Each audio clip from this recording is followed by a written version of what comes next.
As I was thinking about this evening, one of the thoughts that was going through my mind is, I don't know about you, I love going to diners which says breakfast served all day.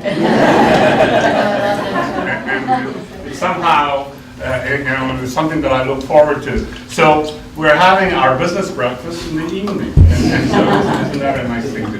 Well, without much more, let me just hand this off to Ellen, who will then introduce our speaker, and we'll be on our way. Again, thanks for being here.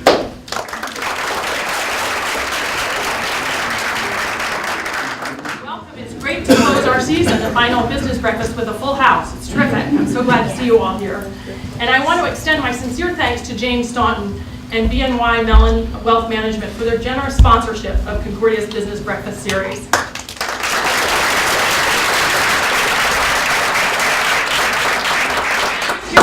Colleague Leo DePasquale, and it really is Jane's idea tonight, so she gets all the credit for tonight's, and Brooke too, but I mean, it's really nice.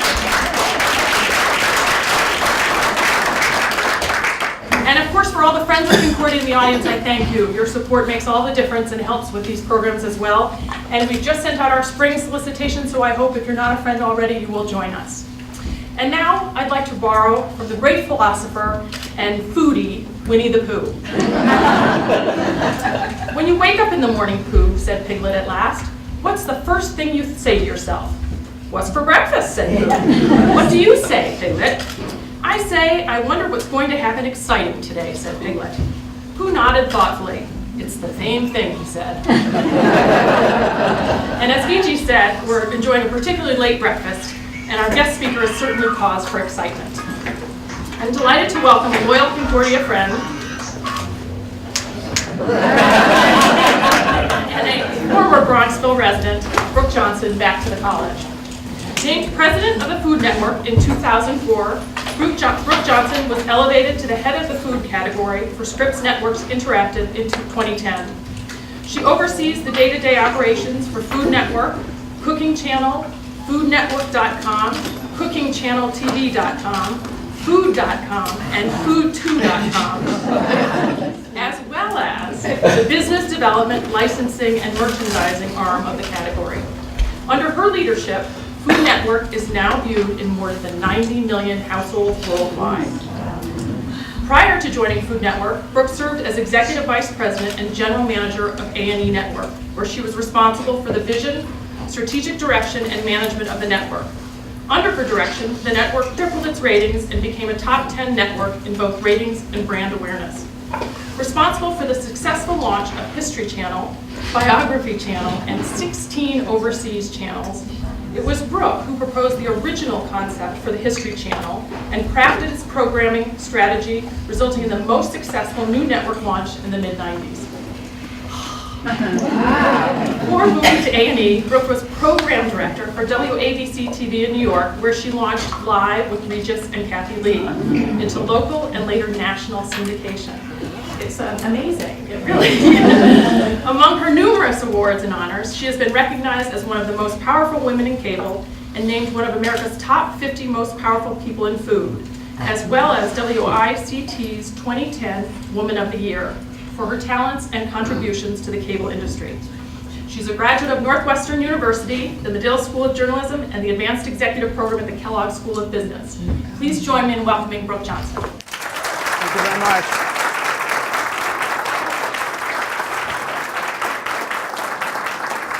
Thank you very much. It's great to be here. She was reading that straight off a press release, obviously. I'm a big fan of Concordia. I took piano lessons here for, I don't know, maybe 2 or 3 years, I can't remember. I used to live on Summit Avenue, and so I just walk over here, and I loved the program. I liked the school. A couple of kids that my daughter went to school with, their parents worked here at Concordia, and so it was easy to say yes. I did, in all candor, I did say no to the breakfast part, explaining to Ellen that I lived in Manhattan now. And fond as I was of Concordia, I wasn't sure I was fond to the tune of waking up at 5:30 in the morning. But she said, well, what about if we do it in the evening? I said, I would be absolutely delighted. So I just thought, I'd tell you a little bit about the history of Food Network and the whole world of food media. It's kind of fascinating. I used to work at A&E back in the day when A&E was very prejudiced, of course, but was like a good channel, as opposed to today when it is a bad channel. The higher rated channel, but much more downscale, and I don't think they have much of a brand anymore. But I really enjoyed working at A&E because we could be sort of proud of the programming we did. We did a lot of English costume drama, Pride and Prejudice. We did biography. We got great ratings for like biographies of, Fiorello LaGuardia and Thomas Edison. So I mean, you felt really good that you worked there because the programming that you were putting out was positive. I took A&E sort of changed course. My former boss and I agreed to disagree. And I had a 3-year non-compete. I didn't have to work for 3 years. And my kids were in middle school and just starting high school. So that was really what I wanted to do, and I did it. And so I lived full-time, didn't work in Bronxville. It was fabulous. Played the piano in the school play, took lessons at Concordia. But then the 3 years were up, and it was time to go back to work. And I'd been so lucky at A&E, as I said, to be involved with positive programming that I was really hoping I could do that again, but knew how limited those opportunities were. And I never thought about Food Network because I know absolutely zero about food. And the worst thing, by the way, about working at Food Network is people are constantly asking me questions about food. And like if I go out to dinner, well, let Brooke order. No, it's a big mistake. And the other thing is people constantly ask me for restaurant recommendations. Restaurant recommendations in New York City. Thank you very much. But anyway, but I knew a little bit about the Food Network, and even though I wasn't a food person, I knew that it was a positive thing. We were not putting any programming on the air that would really embarrass you and embarrass me or embarrass you in front of your children, et cetera, and I sort of liked that idea. And then I was very lucky. It's the guy I knew was there, why don't you come in? I came in as head of programming and then reporting to the president of Food Network, and then literally 4 months later, she told me that she was leaving. And so I was elevated maybe 6 months after I'd started there to president of Food Network. What I didn't know, I knew it was a positive environment, family friendly, et cetera, et cetera. What I didn't know was, and what has only grown since then, was the passion that a lot of people have for Food Network. It is, in what is now a very long career, it is my favorite job that I've ever had because when people ask, what do you do? I work at Food Network. What do you do? What do you do at Food Network? I'm the president of Food Network. And then they go, oh, I love Food Network. Or my mother loves Food Network. Or my kid loves Food Network. And it's just enormously satisfying. It would, sort of regardless of the fact of whether I have that much to do with it. But it's so nice. I mean, it just makes you feel good all the time. Very briefly on the history of Food Network, which I, by the way, had to look up on the drive up here. It started in 1993, and this part I knew already. It was originally launched by a consortia of newspaper publishers. One of them was Scripps Howard, which is who I work for now. The Tribune, Chicago Tribune Company, Providence Journal, maybe there were a couple others, I don't remember. And their idea was, well, we all have these food columns in our newspapers, so we'll just take some of these people, we'll put them on TV, and we'll call it the Food Network. And I vividly remember when Food Network launched, and I was at A&E and the History Channel, and I was among a gazillion people who thought it was the stupidest idea. I mean, literally, you heard it all the time, 24 hours devoted to food, are they nuts? And also a true story, I knew the guy who had started Food Network, and he, at one point, I don't remember when this was, maybe 11 or 12 years ago, he called me up and asked me if I'd be interested in succeeding him when he left Food Network. And I said, no, I really can't, I'm really happy where I am. But what I thought internally was, what, are you nuts? Because Food Network was still very young then, and I still thought 24 hours devoted to food, this will never ever work. But fast forward, time to go back to work, I go to Food Network, and by that time Food Network had started to grow. Emerald was the big successful show on the network, Emerald Live, though he was actually starting to fade a little bit at the time I came there. But they had already found Rachel Ray, Giada De Laurentiis, Bobby Flay, Mario Batali, Ina Garten, the Barefoot Contessa, Paula Dean. All those people were on the air when I came there, which is why I legitimately claim no ownership of the success of Food Network. Because all of those people were there already. The only thing that I think I helped with was because most people at Food Network were really chefy. They were really food people. And so they didn't really understand television. So an example of that would be that when I came there, I said, well, you know, the highest rated thing in daytime is Rachel Ray. Why don't we put her in prime time? Oh, we can't do that because she's not a chef. She's just a home cook. So we can't possibly, you know, they were kind of like embarrassed that she was on the air to begin with. And we certainly couldn't put her on in prime time. But as a television person, highest rated person in daytime, maybe that would work in prime time. So we did a show with her called $40 a Day, which was extremely successful for a period of time. Another example was the highest rated show in prime time, which used to be lower rated than daytime. The cooking shows used to get higher ratings than primetime, was Iron Chef, the Japanese version. So I said, well, have you ever thought about doing an American version of that show so that it would be in English? And this is a true story. And all these people still work there, and they're great people. They just didn't know as much about television as perhaps one might have wished. And they said, oh, no, that would not work. I said, really? Why not? Well, because it's the fact that it's a voiceover translation of the Japanese, that's the kitschy factor that makes the show successful. And I said, oh, what the heck? Let's just try a couple of them in English. And it was really Iron Chef America that started the growth of prime time. And in the meantime, daytime, once you'd added all those people that I listed earlier, that really started to grow. I forgot in the history of eventually, for reasons that I do not know, the partners decided to sort of sell out. Maybe it was there were too many partners, whatnot. And Scripps, my company, which also does HGTV and the Travel Channel, decided to buy Food Network, which at the time, now it seems a no-brainer. And I don't even know what they paid for it, but not very much money. They traded a television station in San Antonio, Texas, for a 70% share in Food Network. That station in San Antonio, Texas is probably worth a whopping, I don't know, $75 million now. And Food Network's probably worth about $3 billion. So it was a... But again, at the time, 24 hours devoted to food, are they nuts?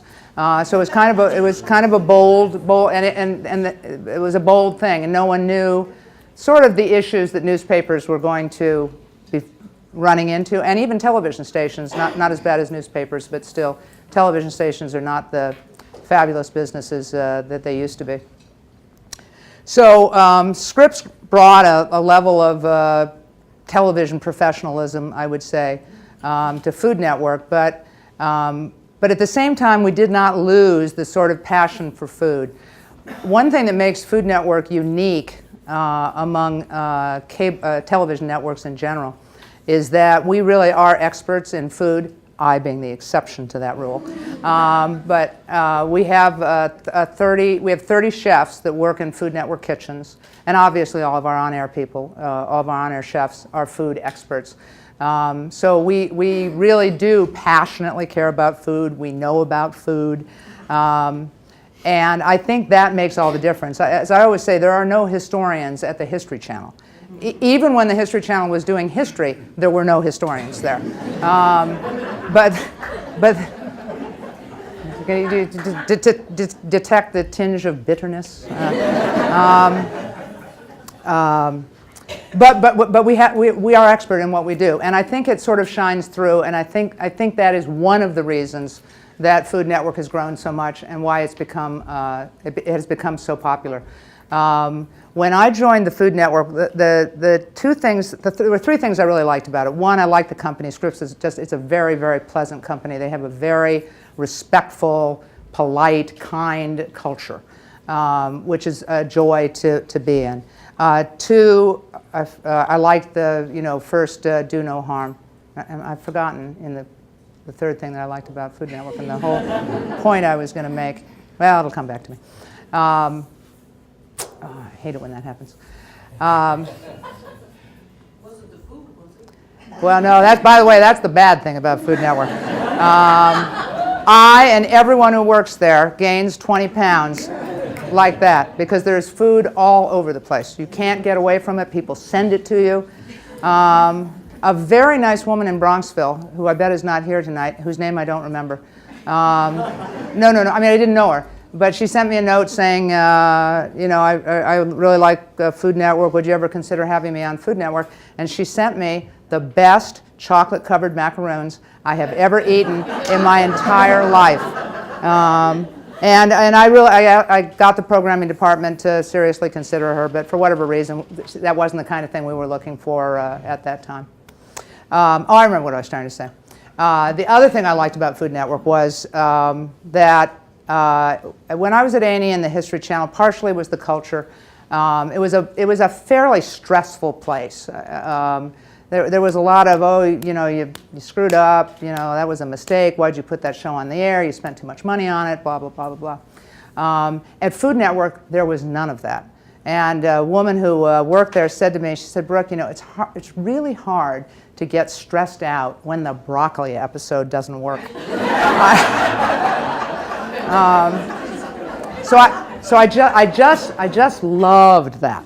You weren't doing any harm. You were sort of contributing to the enhancement of the media cultural landscape, and there wasn't a lot of stress. Now, unfortunately, or fortunately, depending on your point of view, we have grown dramatically. We are now in the top 10 of all cable networks. Once in a while, I go, how did this happen? And inevitably, there is more stress as a result of that. Because suddenly you're making a great deal more money. We were HGTV, our sister network, was the golden child. It had higher ratings. It made all the money. Food Network was just this little thing over here, and it was perfect for me. But now we are higher rated than HGTV. We are the biggest profit contributor to Scripps. So there's more stress than there used to be. But still, again, because of this sort of devotion to food thing, that people really care about it, that we think we're doing something real, it's not like it must be at NBC or CBS or A&E today. So that's a really positive thing. The other thing that we've done at Food, which is sort of, it's not unprecedented, but it's unusual in the media landscape, is that we realized that we had a brand. That even though there were the Rachel Ray lovers or the Guy Fieri lovers or the there are little sections of the audience, that the brand itself, Food Network, meant something. That people watched more than one show. Aren't there a lot of networks where there's just like one show that you watch and you don't watch anything else on that network? That's the exception, not the rule on Food Network. Most people watch a few shows. And they go on the website to get recipes, et cetera. And as I say, I think they sense our expertise. And so it's a real brand. So we thought, well, we should see what more we can do with that brand. So we launched additional websites. We did a deal with Kohl's, and we launched kitchenware, Food Network branded kitchenware. Now, if you're not near a Kohl's, unfortunately this is meaningless, but we did that because we wanted to be able to control the brand, which if you just did it wholesale, you could have Food Network things piled up by the side of the little kitchen shop, whatnot. Whereas at food we can control, at Kohl's we can pretty much control the whole experience. And we've sold like $150 million worth of Food Network branded kitchenware, which is pretty exciting because again it proves that we are really a brand. We're not just a collection of shows. I don't know if any of you had the delicious Merlot that I left on the drinks table, but we just launched a Food Network branded wine. It's called Entwine. I personally am not crazy about the name, but the idea is that we entwine food and wine. And we've sold over 100,000 cases of that, and it only launched in mid to late 2011. So we're very excited about that. I learned something about it because when they first suggested it, I thought, well, who's going to believe that that we have vineyards? I mean, we don't. So so I thought it might appear to be label slapping, and maybe it does to some people. But the thing I learned about wine is that, and if there are wine experts in the audience, you know this already, but wine is actually, it's blended. The way wine tastes is not, I thought it was the quality of the grapes, not that that's not a factor, but I thought it was the quality of the grapes, the soil, the weather, blah, blah, blah. It's really not. It's how you blend various grapes. So almost any wine you have is not exclusively Merlot, Chardonnay, whatever. It's a blend, and they make the taste different based on how much little Zinfandel they add and how much little, whatever. The people that knew something about wine from our kitchen staff went out to Livermore, California, and worked with the winemaker really for months, developing these specific blends. So I still think probably most people wouldn't believe this, or wouldn't think this or believe it, even if they were told it. But in fact, we really are if not the main author, the co-author of our wine. So that's exciting. The other exciting thing we did, sorry, I actually have a prop. We launched a magazine. We launched this magazine in mid-2010, which was not a good time in the economy, as you may recall. And it's popularly believed that print is going the way of the dinosaur, and why in God's name would you launch a print magazine? But we and our partners, the Hearst Corporation, felt that this was not necessarily the case, that there is something about print media and the feeling, and particularly magazines. I feel much better about magazines than I do about newspapers. Anyway, this has, in the very short time that it's been out there, we are the #1 culinary magazine on the newsstand and the 6th highest selling newsstand magazine, which is just amazing. Yeah, I know.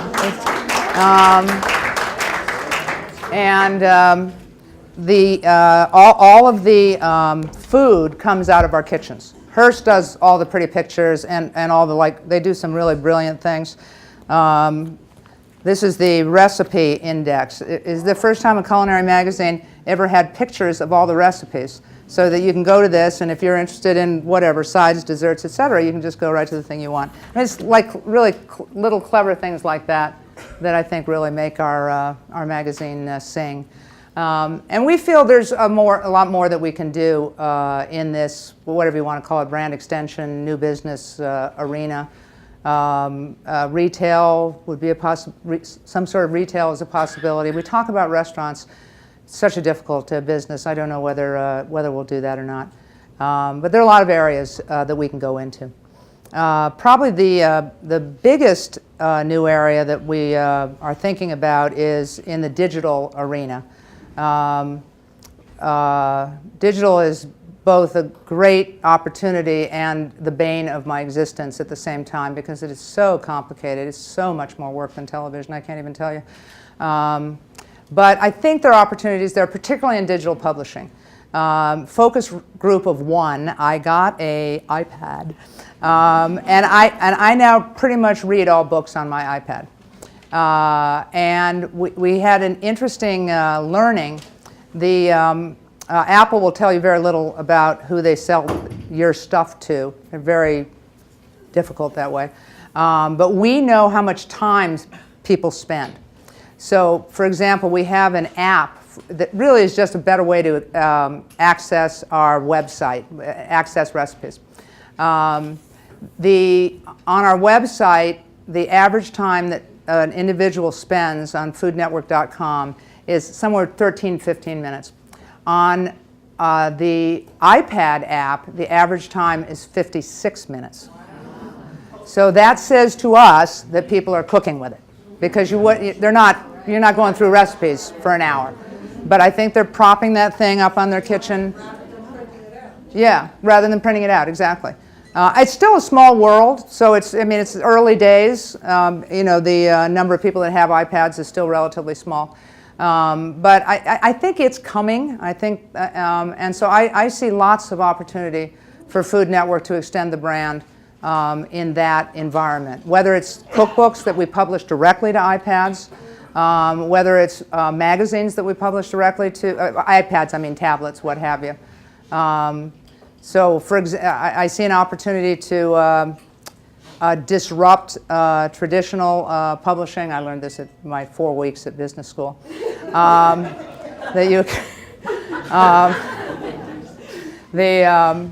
So, for example, the number one, we are the number one culinary magazine on the newsstand, but we are the number 2 culinary magazine in circulation. Number 1 is Cooking Light, which is a Time Inc. publication. So I asked myself, why, maybe we should get to digital publishing first, and why shouldn't Food Network Light be a very successful brand? We can do lightened up recipes, or Food Network Family, or Food Network Kids, or Food Network Vegan, or Food Network what have you. So I think that's a real opportunity for us in the future. What do we worry about, or what do I worry about at Food Network? So this is all a pretty rosy picture, happy viewers, happy employees, making money. So what could possibly darken this picture? There are a few things. One, working with the talent is a mixed blessing.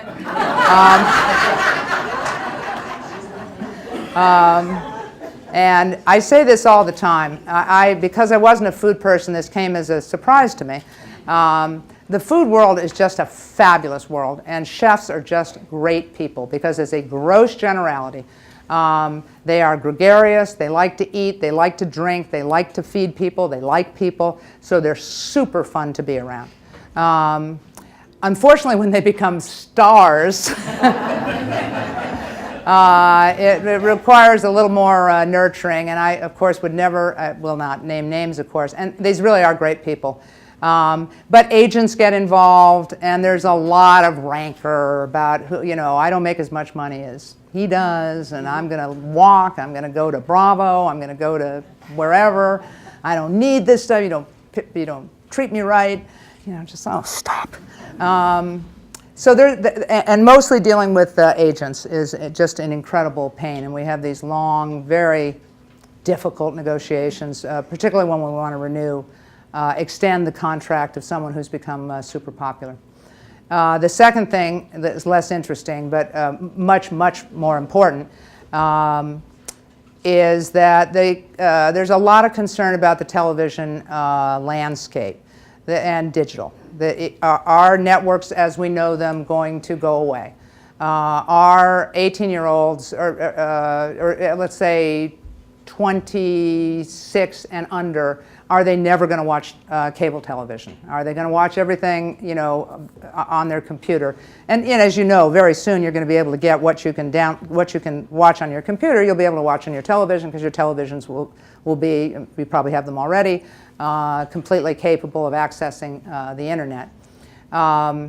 So there is a great deal of concern about that at my company and all media companies. I personally find it confusing and frustrating, because really, what am I going to do about that? But I can't say that except among friends. And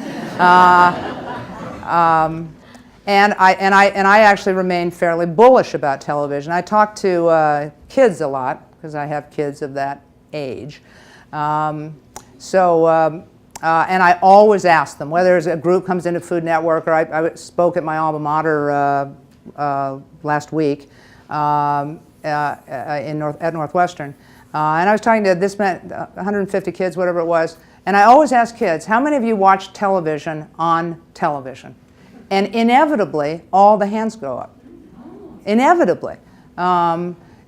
In my own focus group of two, my two children, one of them, when she got a raise, started subscribing to cable.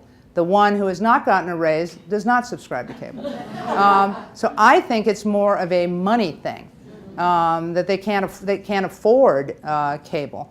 And I think that most people would prefer watching on the big screen if they could. But when I say that, I feel a little bit like a dinosaur, and I think, is this what the music industry said? Is this what the railroads said? Is this what Kodak said? So it's tricky, and for me, it's the most difficult thing that I probably deal with. How much should we? I like that what I just described to you about digital publishing. I like, because I understand how to make money at it. People are used to paying for magazine subscriptions. So I think they would do that, even though they were getting the magazine on a tablet. But unfortunately, it's certainly true, a lot of people are getting used to watching television programs on their computer or whatever, and not paying for it. If you're not paying for it, how are you going to get the money to produce the television show? So, but having said all, there's a completely different way of looking at it, which is cable bills are unsustainable. The amount of money I'm sure you all pay for your cable must just, every month you just go, is that possible? And I do think it's unsustainable. And people like us, but particularly people like ESPN, they go to your cable operator, Cablevision, right? We actually got into a fight with Cablevision a couple of years ago, because they did not want to pay the rate that we thought we deserved. And so we actually went off the air for a couple of weeks before, happily, lots of people called Cablevision, and then Cablevision came back to us and we reached an agreement. But it's an issue. Cable fees cannot just go up 8% a year, which is what they've been doing. And even though I'll say it's mostly ESPN that's doing this, because they are so aggressive about cable rates, nevertheless, it cannot go on forever. So something is going to change. I don't know exactly what it is. I don't really know that I think Food Network has to figure it out. I think this will be figured out en masse, so to speak, and that we don't have to be in the vanguard of figuring this stuff out. But there are lots and lots of people at my company that worry about this every day. And why aren't we doing? I'll give you a perfect example. So our contracts with our cable, by the way, if this business, because it was a business breakfast, I'm talking more about business, but if you'd rather talk about food or the chefs, I'm happy to go right back there. Our contracts with our cable operators restrict us from being able to put full-length shows, videos, on our website. So we don't do very much of it. So there are people at my company and other places that think, well, that's terrible. We have to put our shows on websites, because otherwise young people aren't going to watch them, and so everyone that loves Food Network is going to just get older and older and die, and then it'll be all over. But I say, here's the tricky part. Do we really want to help train people to not watch television, to help train people to not subscribe to cable, which pays, in our case, about 25% of the money we make comes from cable operators. 75% of it comes from advertising. Because a little odd thing about Food Network, when Food Network launched, they gave it to cable operators for free for 10 years. Yeah. To get it launched, to make sure that we were in a lot of homes. In retrospect, it was probably a pretty good strategy. So we have a much lower proportion of affiliate fees to advertising fees, which are the two ways we make money, than like ESPN, which is probably 50-50. ESPN, we make, you could look this up, I won't tell you exactly what we make, but let's say it's around 20 cents a sub, per sub per month. ESPN, I think, makes about $4.50 per sub per month. I mean, they are the high water mark of this. But still, we're not going to make up that 20 cents in a video that we put on our computer, on our website. So I worry that why do we train people to do that? Let's dance with who brung us for a while more. But it's a very difficult issue that we struggle with literally every day. Now, I have been talking for a little over a half an hour. Should we switch to questions, or would you guys like to ask some questions, or do you want me to keep talking? Let's judge by whether or not we have any questions. Are there areas you'd like me to talk about? Yes, sir. What are the demographics? I mean, we have 4 children, and they watch Food Network not quite as often as ESPN, but fairly often. It's really interesting. When I came to Food Network, I assumed that Food Network was going to be like 80% female, 20% male, maybe. We're actually closer to 60-40 female to male, which makes us a surprisingly male network. And 10% of our viewership are kids under 18. Unfortunately, that's not enough people. We don't monetize that. We can't make any money. That's not enough of them in a concentrated way. But I think it's really good for the health of the brand, because kids will hopefully keep watching it. And I've discovered shortly after I came here that, and among kids, can be either boys or girls. Doesn't matter. They either are bitten by the food bug, or they just sort of like it. A story I tell once in a while. So I used to work at ABC when my kids were quite young, 7-ish, 8-ish, 9-ish, something like that. And I left Channel 7 New York to go to A&E. And I came home and I told my children, I'm leaving, I'm going to A&E. And they both looked at me and they go, Mommy, there's nothing good on that channel. So fast forward, it's now 2004. My kids are much older, but like, I don't know, 17 and 19, 18 and 20, whatever. So I have to tell them that I'm changing jobs once again, or starting a new job. And I was sure that when I told them I was going to the Food Network, they would think that I'd gone to the 7th circle of hell. Because I was not a Food Network watcher. And so I told them I'm going to Food Network, and they both said, oh, that's sort of a cool channel, Mom. That's all right. So that was my first insight that they didn't watch Food Network. We didn't watch Food Network in my house, but they had friends who watched Food Network. And as any of you have children, if they have friends who are doing it, then it's perfectly okay.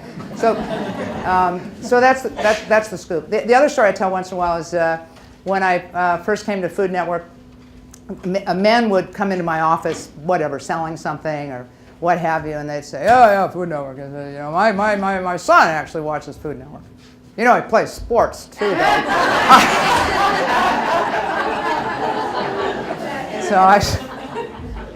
So anyway, that's the answer. Other questions? Yeah. Is there an international market for? Yes, there is. We were very late to the international market. For whatever reason, Scripps did not go there. Discovery went there, MTV went there, Nickelodeon went there, Disney went there. But Scripps, somewhat understandably, assumed that food wasn't going to translate very well because it's so language dependent. It's not like if you're Discovery and it's a nature documentary, you just put in a new track of, the announcer was speaking in English, now he's speaking in French. So very language dependent. And the measurements are different because the United States of America did not switch to the metric system in the 70s, as, in my opinion, it should have. So for those two reasons, we thought there wasn't much opportunity in international. But just about 4 or 5 years ago, we thought, well, we ought to at least dip our toe in it. This is a different group than me. I don't have anything to do with it. But interestingly, food is the one that has gotten the most traction. Our most successful market, not surprisingly, is the UK. And we have a Food Network UK. The most popular show on Food Network UK is Diners, Drive-Ins, and Dives. Go figure. Ina Garten, the Barefoot Contessa, does very well. And then we're on satellite pretty much all over the world, but as I said, we got a little late to it, so we don't have as great distribution as we would like to. But I've seen Paula Deen, with Farsi subtitles, cooking with butter in Saudi Arabia. I mean, go figure. So, yeah. Yeah. I have a question for you. When I did my thesis, I did on wellness doesn't impact the bottom line, it is the bottom line. And I was interested to hear that you felt that the culture there was very positive and reinforcing and all that. And my philosophy always has been, if the company fosters wellness among their employees, and it means camaraderie and all that kind of stuff, that the product is also bound to be successful. Did you find that in your career? Yes, largely, I would say. Because the culture is so positive, and by the way, we're really into wellness too. I mean, we have a lot of wellness programs. I think it's much better for the creative people not to feel that they're going to be, fired if their show isn't a hit. I think it frees them up. Besides the fact that it's just more humane. It's not to say that, there are, News Corp has been very, very successful, and I don't think they have the most loving culture among major media companies. But so I don't think it's an absolute rule, but I certainly think it helps. Yeah. Brooke, the Food Network recently did a program on hunger in America, and it was surprising that in our own backyard, the number of children that go hungry on a daily basis. It was interesting to find on the network, because the network is all about a passion for food, and you went to the other end of the spectrum, which I commend you on. Could you talk about how that idea came about? I would be delighted. When I first came to Food Network, we had no sort of cause. A lot of networks, Lifetime was about, breast cancer, and I can't think of other examples, but it just seemed natural in this sort of giving, generous culture and the whole food world that we had some sort of pro bono thing. And I suggested to the then head of marketing, I said, well, why don't we do, and by the way, this is not a me thing. I mean, anyone would have done this. This was sort of like, maybe we should do Iron Chef in English. I said, why don't we do hunger? The reason I said that is because all of our chefs work in hunger. There's no restaurant, well, I'm sure there's some, but all the restaurant chefs that we work with, Bobby Flay, Mario Batali, are like really involved in this. And Food Network was doing some little things, mostly through the chefs. Like Mario's a big supporter of the Food Bank for New York City. So we would buy tables at the Food Bank Awards banquet, et cetera, et cetera. But they were all doing it. The chefs in our kitchen, who do not make a lot of money, we're volunteering at soup kitchens, and we're giving nutrition classes to low-income people, et cetera. So it was happening already. So it seemed very organic. this former head of marketing said to me, no, we can't do that because the juxtaposition of a show about, Hot Fudge Sundae or something and hunger would not work. I said to him, and I believe this very passionately, I don't think that's true at all. When do you give canned goods to the church? It's at Thanksgiving, right? It's at Christmas, right? When you're eating big banquets of food. So I actually think they make sense going together. And then we found an organization that we felt good about being a partner with us. We were thinking just hunger in general, and food banky sort of stuff. And they were actually one of the chefs introduced me to this guy. His name is Billy Shore, and the organization is called Share Our Strength. And they were really focusing on childhood hunger. I think really to galvanize people about the issue of hunger. And it's been just a great thing for Food Network.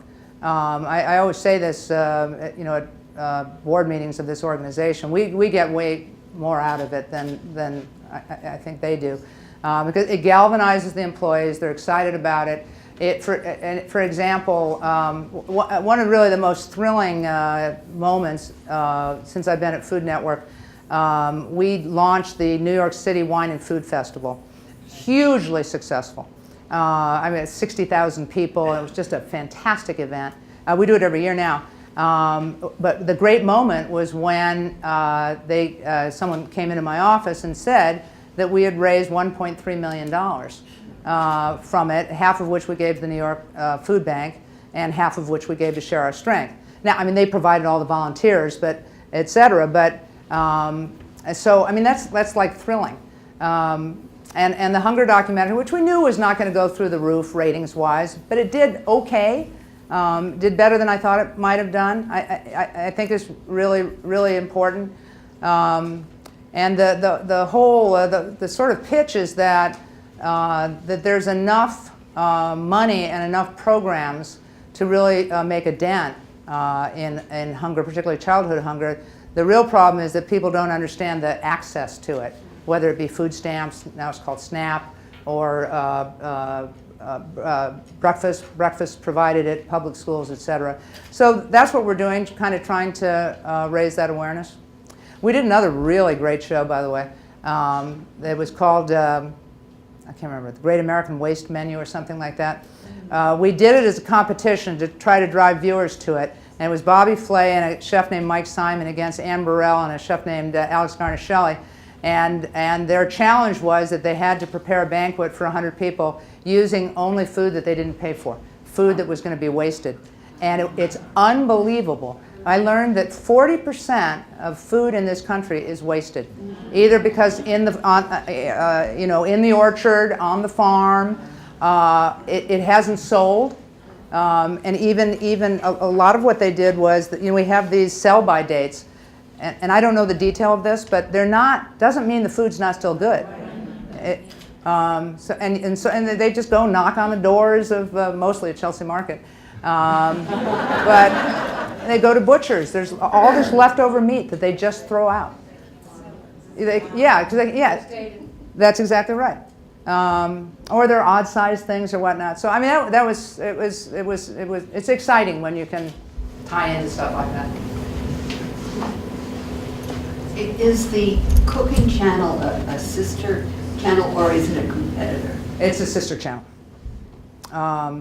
We had it's a digital network, so you only get it if you subscribe to digital cable, so it's much smaller. It's 60 million homes. Food Network is actually in 100 million homes.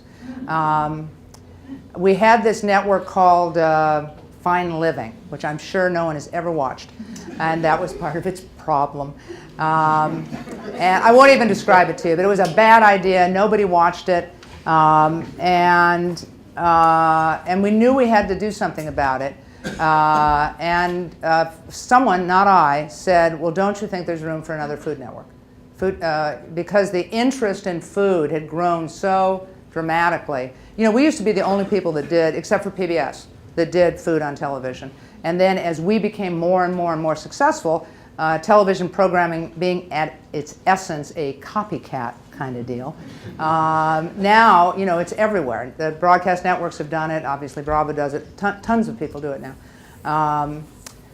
So there was obviously this increased interest in food television, and we thought, well, maybe we could capitalize on it with the cooking channel. And so we launched it. It does great. It's a combination of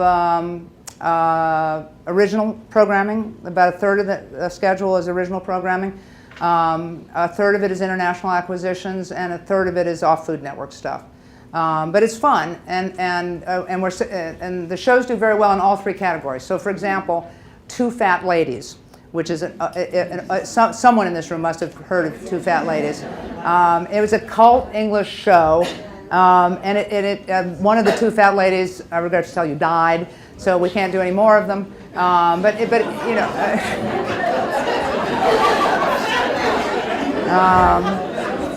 So it does really well for us. But then we have original shows that do really well too. On Cooking Channel, the bit is that we can cover things that Food Network can't cover.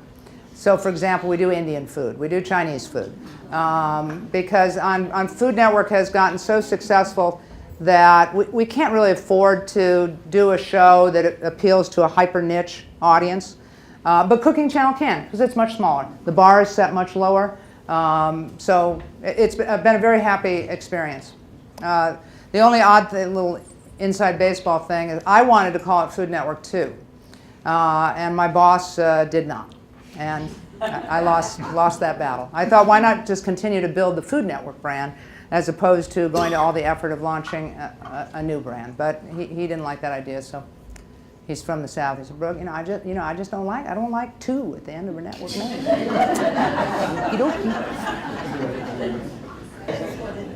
What happened to Ace of Cakes? You know, Ace of Cakes just died all of a sudden. Just died. This is the only time this has ever happened to us. But generally speaking, a show kind of goes like this for a long time, and then it does this for a long time. Ace of Cakes went like this, and then it went like that. And we have, I think Cake Boss on Learning Channel had something to do with it, probably a lot. But no, we love the show, and it was a cute show, and he's a real deal baker. I mean, obviously quirky character. We passed on Cake Boss. Largely, in retrospect, that was a mistake. But it would have presented an enormous talent problem, because at the time Ace of Cakes was very successful. And Duff Goldman, the title character, it would have just driven him insane. So it was a legitimate reason. And we thought, well, we already have a cake show. Why do we need another cake show? But the business lesson is, if you're going to be cannibalized, better to do it yourself than to have someone else do it. Yeah, what's the #1 show on? Chopped. Yeah. Which is great. It did well right away, but it continues to grow. The story of Chopped, by the way, is kind of an interesting one. We had a guy. He's no longer with us. He left us to go to the History Channel. Anyway, he and a production company developed the show, and it was called Chopped. But the idea was that it was sort of like Iron Chef Japan. They constructed this conceit. There was this millionaire who lived in this mansion, and he wanted to give people really interesting food challenges or something like that. And so they came in with this idea, and my head of programming said, you know, I don't like that part, but I like that name. And we tried to figure out what kind of Iron Chef America really deals with the really creme de la creme of restaurant chefs. I mean, you have to be just really top drawer to compete on Iron Chef America. But we thought it would be nice to come up with a competition for just the level down. The sous chef to Daniel Boulud, or the guy who's running the best restaurant in Poughkeepsie or something. And so there was a seed of that idea in this, quirky millionaire, whatever I don't even remember the details of this conceit. What I like about Chopped is that it is 100% real. There are some conceits that I will not reveal to you about Iron Chef America. They have a clue, some clues as to what they may be facing. There's none of that in CHOP. They do not have a clue. Those people absolutely make up that food in whatever it is, 25 minutes, 30 minutes. It is mind-boggling to me. I have no, I mean, I watch at home and I think, well, what would I do with those things? Not a clue. Absolutely not a clue. Is CHOP more male and Iron Chef a little bit more male? Or is it? You know, I honestly don't know the answer to that. I suspect they are, but I don't know. I don't know on a per-show basis. Primetime is more male than daytime. Daytime is more female. A daytime weekend, when men could be watching. The straight instructional cooking shows are a little more female. The more entertainment-y kind of shows are more male, I would say. How is Sweet Genius? It's doing great. We just picked up 13 new episodes. Really? Yeah, we're that, by the way, is a good, it's not surprising that you asked that question. Sweet Genius is simply Chopped about pastry. Yeah, it's the same exact show. Yeah. When you have a media problem with one of your chefs, Yes. how much does it affect your viewership, the viewership of the show? For instance, Paula Deener, there was a problem a year or so ago with Ina Garden. I would. Paula Deen has not affected her viewership at all. Whether it should have or not is, you know, you have your own opinion on that. We were the Ina Garten thing we thought was really unfair, and we did everything we could to help Ina. It was a little bit of an ambush job. This was a child with cancer claimed that he wanted Ina to do you know, a Make-A-Wish kind of thing. But it was really kind of a setup, and they went to the National Enquirer, and they kind of planned the whole thing out. I don't know if you remember back in my Channel 7 days, Frank Gifford had a National Enquirer issue where do you remember that? I thought that was so unfair. They paid a woman to try to seduce him. I mean, you know, do not throw stones. If someone, you know, someone was paid to try to get you to do something, you know, who knows what you'd do. And Ina was a little bit like that. Paula, really different situation. You know, she made these choices. Food Network was not informed. We knew nothing. I got a call from an agent the Friday before it was announced on Monday. I think if they had to do it over again, they would not do it the way they did it. So we were not involved at all. With Ina, we were involved. With Paula, we were involved. Didn't know anything going into it. Weren't involved in her crisis management. No, nothing. We just sat on the sidelines. What happened to Louise Reichel? She is. I know the answer to that. She's at Guilt Taste, I think. You know, Ruth Reichel was the editor of Gourmet Magazine. Condé Nast closed down Gourmet Magazine. I don't know what Ruth did right after that, but now she is a consultant curator to Guilt Taste, which is a website that sells artisanal foods, I think. So I think that's what she's doing. Ruth was one of those. I do, by the way, I call her Ruth. I've never met the woman. I don't know her at all. There was for years, and it probably still exists, but I don't hear about it much anymore. There was an element of the chef community that was very negative to Food Network, and Ruth Reichel was certainly one of those. We like to think that there was some envy involved in that, but you know, Food Network was dumbing down food. You know. I always say that when I talk about, you know, sort of good guy stuff, we do, at the bottom of everything, we do encourage people to cook. And that is a good thing. It's not curing cancer, but it's a good thing. So I would get very angry when I'd hear that, you know, we weren't doing haute cuisine to the degree that Danielle Baloud thought we should. I mean, Before that, she was at the New York Times, and she would wear all these disguises and go into restaurants and critique them. I agree, yes, sir. This is somewhat off topic. I heard you mention Travel Channel or before. There's a direct involvement with Food Network, or? Yes, I mean, not me specifically, but yes, my company bought the Travel Channel a couple years ago. So we're trying to see if we can grow it. That would be my suggestion. I'm tired of watching mysteries or haunted houses or something. Our goal is to get the, unfortunately, currently that's the highest rated programming on Travel Channel.